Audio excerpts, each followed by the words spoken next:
take the most extreme example of fascism. Fascism is a group of people who go, we want to get back to an organic relationship with the world. There's a kind of organic wholeness to community. And the figure of the Jewish community are preventing that with their abstraction, with their power. And if we can get rid of the Jews, then we can get back to wholeness and completeness.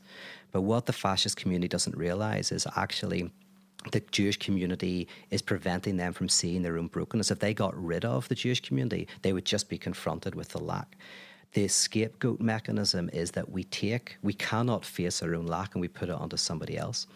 And so this idea is going like, we become like the fascist community when we have some group that we think we just have to get rid of and everything will be fine, rather than the AA community that can embrace the lack. But it can also be homelessness or something. You can go like, oh, if we could get rid of the homeless population, but you're treating the homeless population like a cancer you can cut out.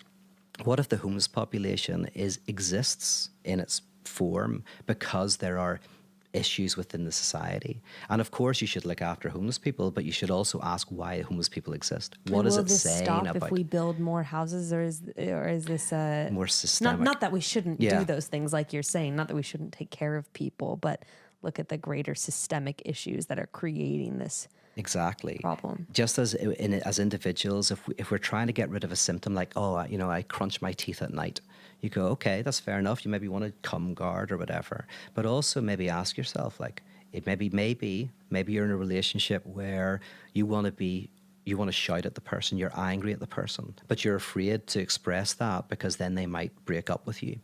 And so the clenching of your teeth in your sleep is the amalgamation of conflictual desire. I want to speak, but I want to stay quiet. And as you come to terms, as you begin to understand that, the symptom begins to dissipate.